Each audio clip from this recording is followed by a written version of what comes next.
اللهم صل على سيدنا محمد يا رب صل وسلم دائما ابدا على حضرت نے مسائل السلوک میں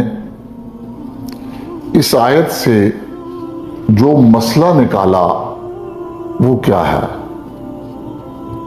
تو حضرت فرماتے ہیں کہ آیت ہمیں بتا رہی ہے کہ اپنی مدح کرانا قابل مذمت ہے.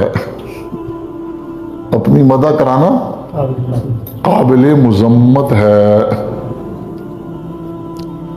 فلا تزکوا انفسکم هو اعلم بمن اتقوا. اتنی نہ کر پاکیے داماں کی حکایت اتنی نہ کر پاکیے داماں کی حکایت. دامن کو ذرا دیکھ ذرا بندے قبا دیکھ.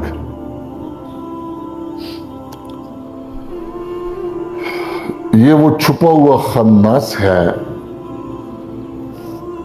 جب تک اندر ہوگا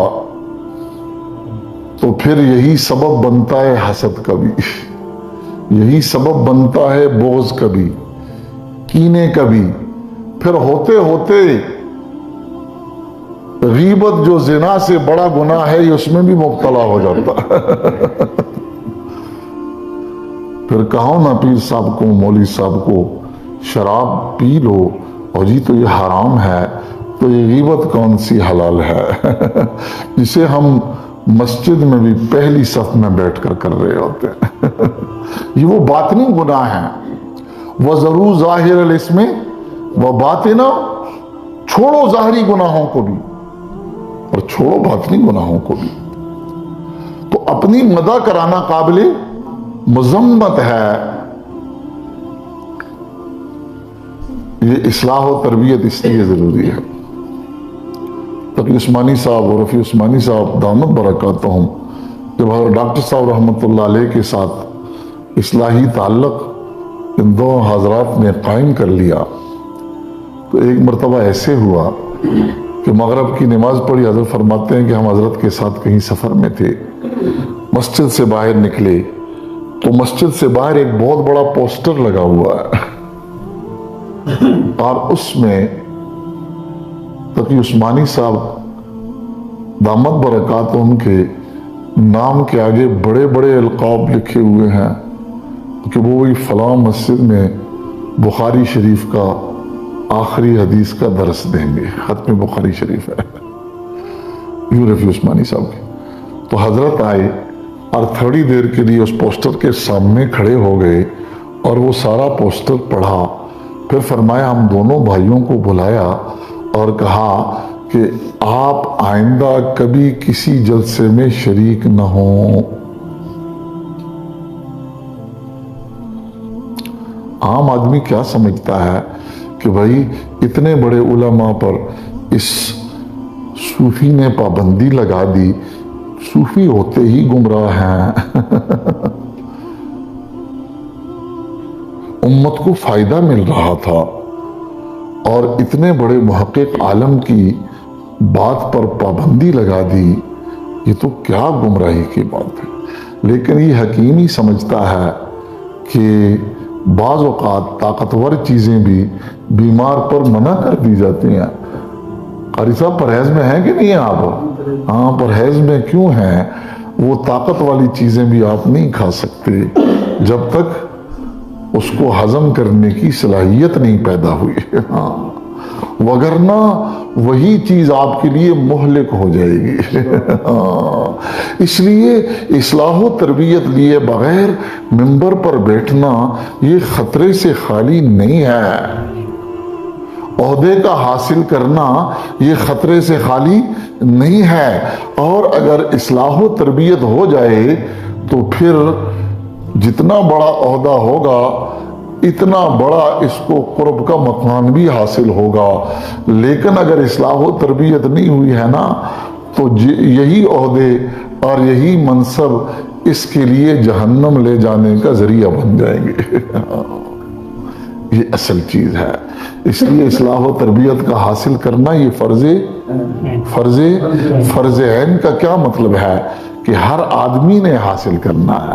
یہ فرض کفایہ نہیں ہے کہ اگرور میں سے چند آدمی بیٹھ کر یہاں اللہ اللہ کر کے تزکیہ حاصل کر کے فارغ ہو جائیں تو باقی سب کے ذمے سے ساقط ہو جائے گا. یہ فرض عین ہے. اور حضرت فرماتے تھے عالم بننا فرض عین نہیں ہے. عالم بننا فرض عین نہیں ہے، یہ فرض کفایہ ہے.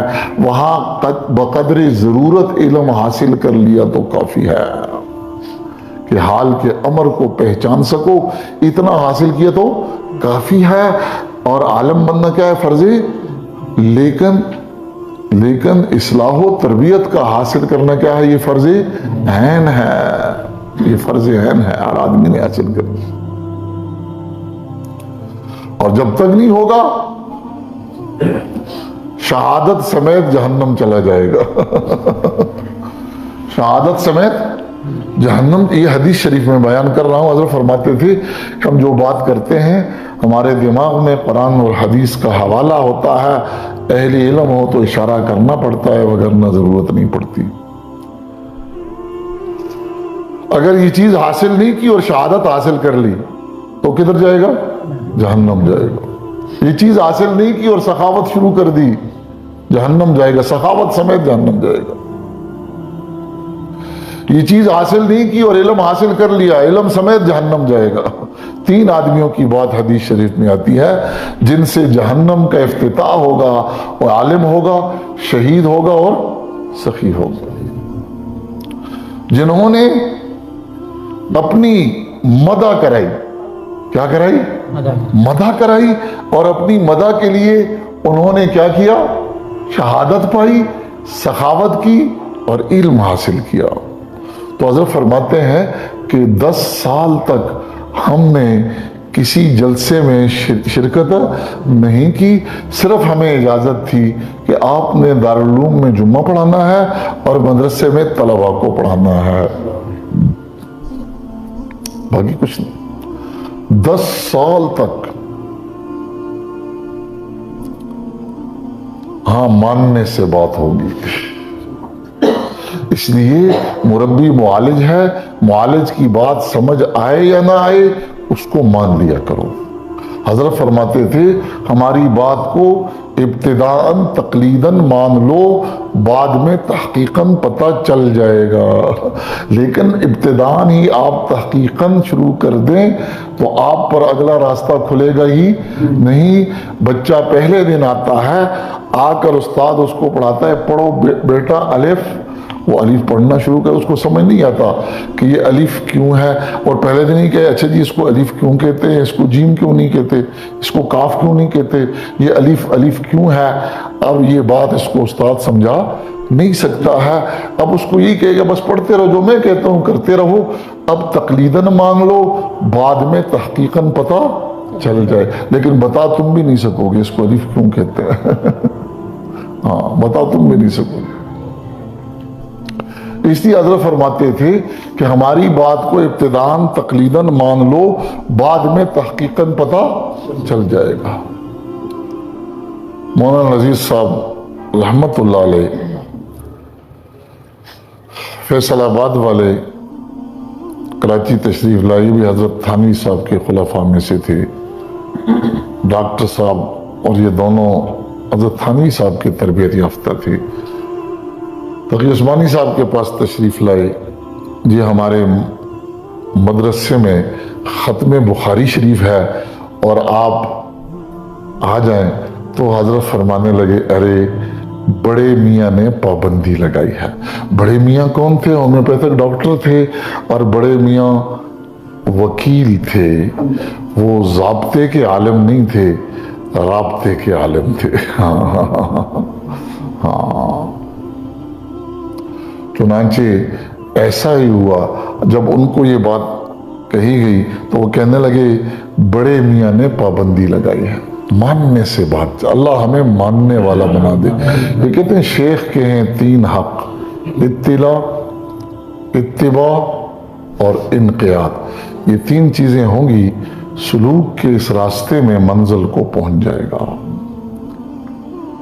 اپنے احوال کی اطلاع دیتا رہے، اب جو بات اس کو کہی جائے اس کو پورا کرے، چاہے سمجھ آئے یا نہ آئے۔ تجویز کو چھوڑ کر تفویض اختیار کرے، تجویز کو چھوڑ کر تفویض اختیار کرے۔ وَأُفَوِّضُ أَمْرِي إِلَى اللَّهِ، تو تفویض اختیار کرے۔ چنانچہ جی بڑے میاں نے پابندی لگائی ہے، میں تو نہیں آ سکتا، فرمایا اگر میں اجازت لے لوں تو حضرت فرمانے لگے اپنے طور پر لے سکتے ہیں تو لے لے، کیونکہ یہ ان کے چاچا پیر تھے، یہ ڈاکٹر صاحب کے چونکہ پیر بھائی تھے تو ان کے چاچا پیر تھے، اس لحاظ سے وہ اپنے روحانی رشتوں کا بھی بڑا اکرام کرتے تھے۔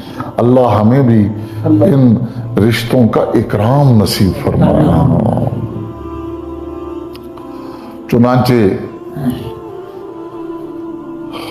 اللہ فرمانے لگے کہ میرا نہیں کہنا، اپنے طور پر جا کر ان سے اجازت لے لیں تو چلا جاؤں گا۔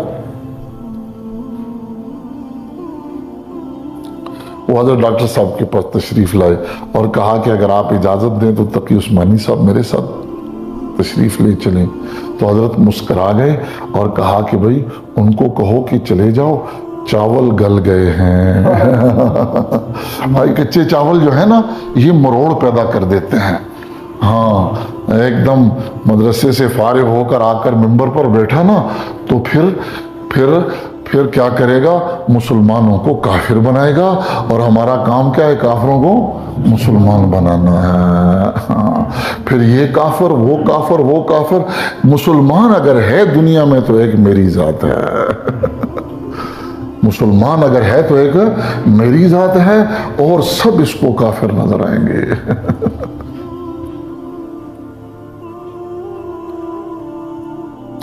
گدی گئی تھی سینگ لگانے کے لیے، واپس آئی تو کان بھی کٹوا دیے۔